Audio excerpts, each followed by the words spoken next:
Hey friend, welcome back to the Vision Driven Health Podcast, the go-to show for creating healthy habits that last in partnership with the God who created you. If you've heard all the things about diet, healthy eating, and what you should do, but still don't find yourself taking action, if you always have an excuse for why something just wouldn't work for you, if you assume there's a major problem with your hormones or that there's some kind of major issue with your body or you've got a disease, before you just consider the food you're eating, this episode is for you. And I'm actually sharing some stories of health advice that I resisted, along with the things not to do to lose weight and conquer cravings during Christmas. Do you find yourself struggling to consistently implement healthy habits? Do you lack energy, confidence, and motivation because of stress, overwhelm, and shame for having not gotten it together by now? Friend, there is hope and grace for your health. Hey, I'm Robin Ryan McDonald, host of the Vision Driven Health Podcast. I'm a follower of Jesus, a wife, a mama of two, and a seminarian turned health coach. And I'm so excited that you're here. I found myself in my early 20s captive to cravings and convenience, 20 pounds heavier, super tired, with a face full of acne. I could not figure out how to maintain healthy habits until I discovered the power of aligning my choices with God's vision. 10 years and 2 kids later, by the grace of God, I'm still prioritizing my health and feeling amazing. If you are over quick fixes and are ready to feel good in your own skin, then grab a giant water bottle and let's dive on in. As a reminder, the Vision Driven Health Podcast is under the umbrella of Naval Health Incorporated. The content on this podcast is for informational and educational purposes only. It is not intended for medical advice. It does not take the place of medical advice or treatment from a physician. Listeners should consult their own doctor or a qualified healthcare professional for specific health concerns and questions.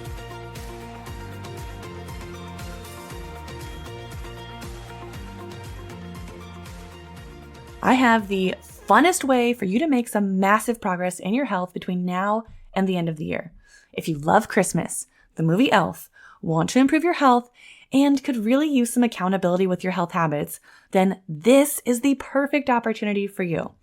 My team and I created the 12 Days of Health Buddy Challenge.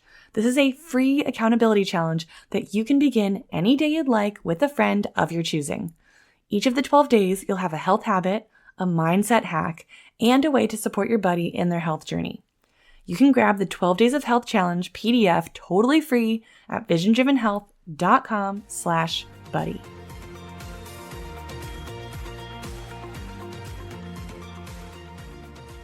I want to preface this with 2 stories about my health journey where I dismissed the health advice given to me.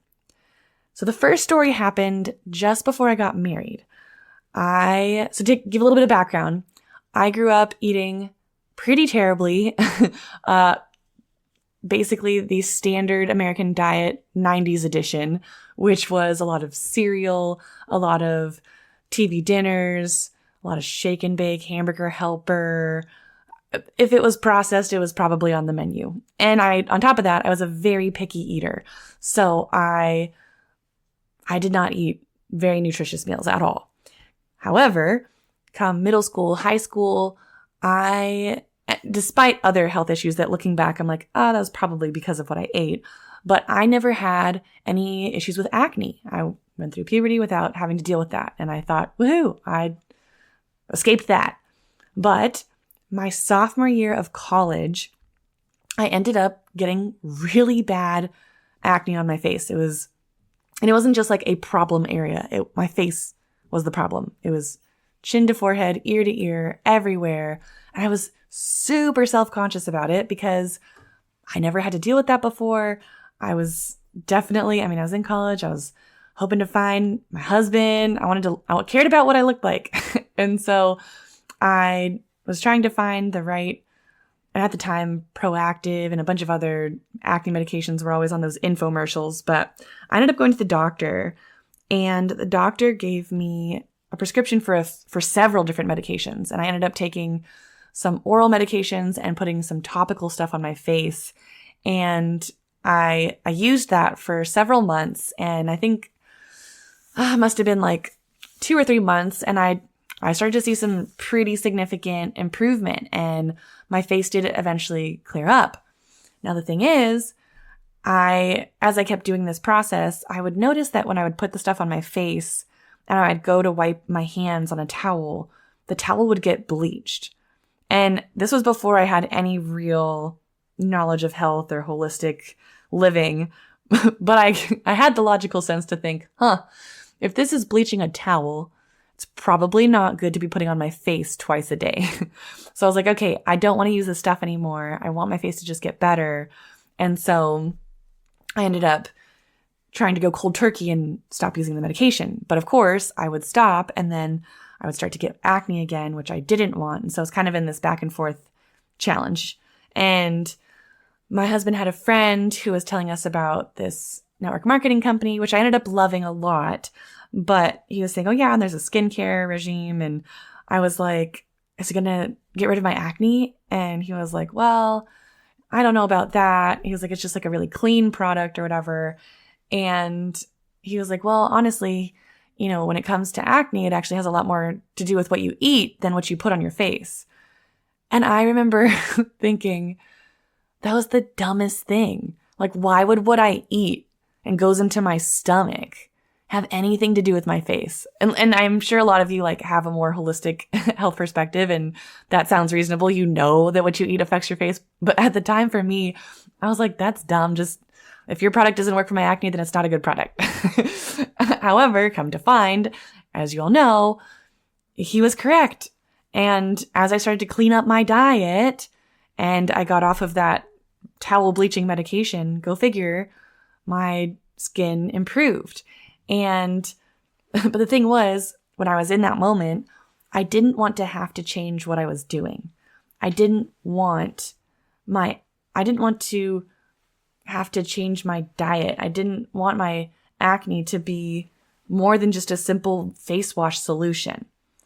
And that's the challenging thing with holistic health, is because we're in such a immediate instant gratification society, we don't value discovering the root issues of our health. And I'm grateful that I eventually did discover that and was able to clear my face. So that was over 10 years ago now. But I had a similar issue recently, literally just this week. And so to give background on this one, I never used to have any back issues. I could not tell you a single time I ever complained about having pain in my back growing up. Majority of my early 20s, I couldn't tell you.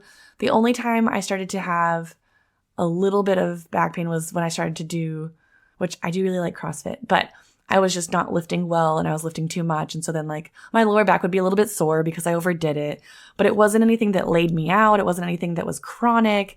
It wasn't anything that made me feel like I couldn't do normal functions. So fast forward to just before I got pregnant with my second, I already had one kid. And my body was definitely changed forever as a result of that in a lot of ways.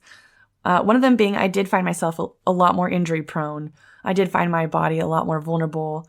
I've shared before that I ended up with 2 different cases of rhabdomyolysis, which is where your muscles break down like crazy because you overdid it or whatever. But I ended up having a back issue, maybe 2 years postpartum, and I was bedridden, and I'd never had anything like that. And I found this chiropractor through a mutual friend. He ended up helping me get back on my feet. I actually did an episode with him. I highly recommend you listen to it. Episode 32. And I'll mention that again in a moment. It's also in the show notes. But he helped a ton. I ended up having little to no back pain throughout my second pregnancy. But after I had my second baby, I just felt like all the things that people would say about, oh, after you're 30, everything starts to fall apart, which, as you know, if you've listened to me for any stretch of time, I am not about that mentality. I do not think we need to have more issues with our health as we age. And so I was frustrated. And even just this past April of this year, I was bedridden, and it just like most of this year, I was struggling with off and on back pain, and it was annoying because I'm like, I'm young, I'm strong, I should not be having back pain and hobbling up from sitting down like I'm 80 years old.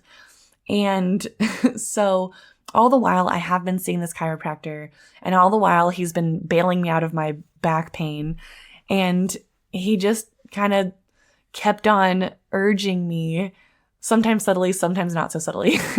But he was like, you really should get some x-rays because then we can see what's going on. And it may be, I suspect, that you have one leg shorter than the other. And for whatever reason, I just was like, no, I guess again, that's dumb. Like, why would I have one leg shorter than the other? It can't be as simple as that. I'm fine. I'm strong. I'm good. Like, I just need to build up my core more. I just need to gain back my strength. I just need to whatever. I had all these different thoughts on what it needed to be. Fast forward, I'm consistently having these back issues, and I was so frustrating. And so finally I was like, you know what? That's it. Like, I'm going to go get the x-rays. They're a little bit pricey, and that was part of my resistance to it. And then like scheduling an appointment, it was like, I don't know, 25 minutes away to drive there. All the things just made more barriers to get it done. But I finally do it. I get the x-rays. I get the results the same day. I'm looking at the x-rays, and what do you know? There is a discrepancy in the evenness of my pelvis, which does end up creating a leg length difference. And so then I show the results to my chiropractor. He tells me what size heel lift I need to put in my shoe. A week later, I get the heel lift. I put the heel lift in my shoe. It was this past Tuesday. So almost a week ago from the time this episode will air.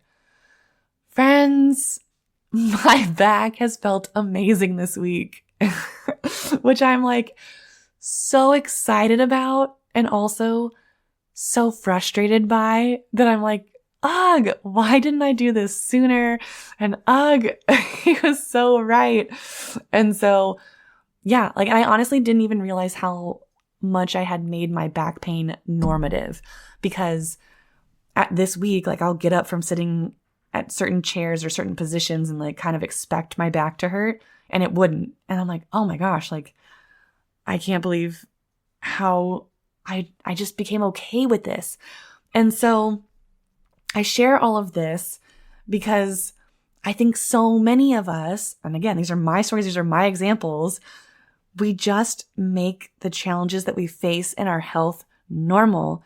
And then because it feels normal, and I guess maybe because we're in the kind of society that we're in, we just create all the reasons why we can't or won't or don't want to consider the simple solutions that have been presented to us. It's kind of like even too, I'm pretty sure I've done a Holy and Hungry episode talking about the story of Naaman. If you're not familiar, it's in, I believe it's 2 Kings. It's talking about Elisha. Naaman ends up getting leprosy. He goes to see Elisha, except that Elisha won't even see him in person. And he just tells his servant, hey, tell him to dunk in the Jordan River 7 times, to which Naaman's super offended by. He's like, what? Like, are you serious? Like, I came for healing. This guy's telling me to go dunk in the nasty river. And his servants are like, well, if it's as simple as dunking in the river 7 times, you might as well try it. And so he does it. Go figure. He's healed. His skin is like baby skin. It's like brand new. And so again, like I think the things that are simple are often the things that we kind of just shrug off and just think like, that's, it's not going to work, or no, you don't understand. Like I've tried stuff. My body's different.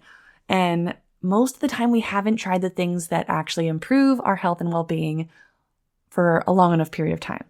So I share all of this as a big segue, as a big, hopefully, platform or foundation by which these tips I'm going to give you can stand on, in hopes that you will not be like me in my perspective of changing my diet for my face or getting the x-rays for my back, and actually apply these things to your life. So this is a very simple list, but these are what not to do in order to lose weight and conquer cravings during Christmas.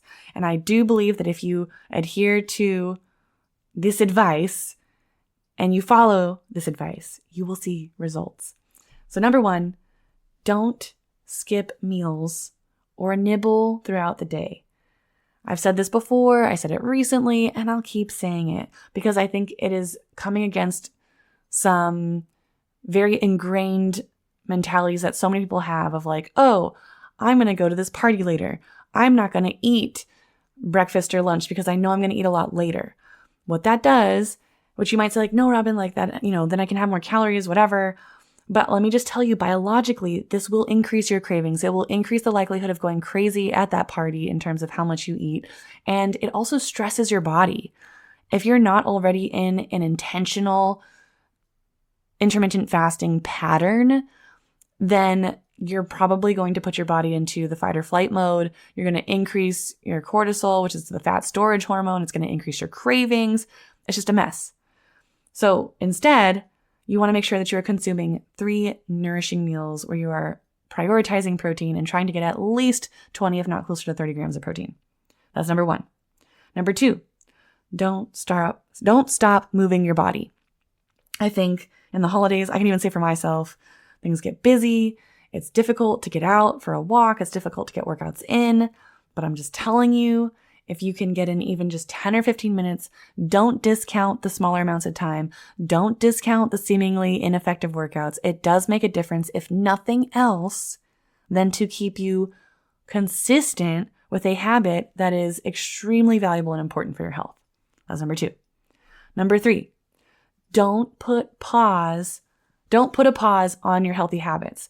I know so many people, which I did recently talk about the all or nothing mentality, but I know so often it's like, okay, well, it's Christmas Day, so all bets are off, or all right, this is Christmas week, or we're halfway through December. I'm just going to take these next 2 weeks, and come New Year's, I'll be back on track. I really discourage that, because what it's doing is it's perpetuating a diet mentality. It's preventing you from seeing healthy habits as part of your lifestyle. And as I've said many times and really try to emphasize with my clients and with you all as my listeners on this podcast, you can still enjoy your favorite indulgences while still doing your healthy habits. It doesn't have to be one or the other. So these next couple weeks before the end of the year, finish strong. See which habits you can continue or even start or implement. I was just talking to one of the pastors at our church today. He decided to go carnivore at the start of November, which I'm like, wow, the month of Thanksgiving and with Christmas on the horizon. And I was like, you know what? That's super commendable. He needed a change in his body and he chose to do that. And that's a whole nother conversation on the benefits of carnivore, which I think there are a lot of benefits for certain people, but it's a very challenging eating protocol to follow. So with that said, that's number 3. Don't put a pause on your healthy habits. Number 4, don't skip on sleep. I am talking to myself right now. Friends, this is another confession. I do ridiculous mom rebellion with my sleep. The kids go down and I'm like, this is my time. And I have fallen into such an obsession with crocheting, and I'm doing so many crochet gifts. And so I just sit in my bed and I crochet. I'll usually watch something or listen to a book or catch up on reading or whatever. And before I know it, it's midnight and I'm like, dang it. So I emphasize this one to you, but also to myself. There is so much to be said about sleep, especially in this season. Our immunities are so much more taxed, and sleep is so important. We need it. It regulates our hormones. It regulates your cravings. It actually helps to lose weight. If you do not get enough sleep, you will struggle to drop the pounds. So sleep cannot be emphasized enough. That's number 4. Number 5, I don't know about you, but for me, the winter is the most difficult to stay hydrated, but it is the most important time. I guess all the time is, but it's, depending on your climate, it's very dry usually in the winter. So in addition to the dryness, there's also I drink more water. I'm more intentional about that when it's hot. Like I'm thirsty. I feel like I need it. It makes sense. Whereas when it's colder, I'm just like, I don't feel like drinking that. But again, I can't emphasize the importance and value of staying hydrated. So there you have it. 1 through 5. Don't skip meals or nibble throughout the days. Number 1. Number 2, don't stop moving. Number 3, don't put a pause on your healthy habits. Number 4, don't skip out on sleep. And number 5, don't forget to stay hydrated. Now I know these are so simple. They're not juicy. They're not exciting. They don't make you want to spring out of your seat and go implement right away. But I'm telling you, if you eat 3 nourishing meals with at least 25 to 30 grams of protein, get 20 minutes of walking in, get 8 hours of sleep in, and drink at least half your body weight in ounces of water every day for at least a week, if not 2 weeks. And beyond, but I'm just saying don't stop until you hit that amount. You are going to see results. And if you don't believe me, put it to the test. And you can put it to the test with a buddy and do the 12 days of Health Buddy Challenge, which is not too late to start that. You can start now and finish before the end of the year. You can start next year. It doesn't matter. It'll just carry on Christmas beyond the Christmas season. And I don't know about you, but I love doing that. So you can grab that at visiondrivenhealth.com/buddy. Otherwise, I will talk to you next week.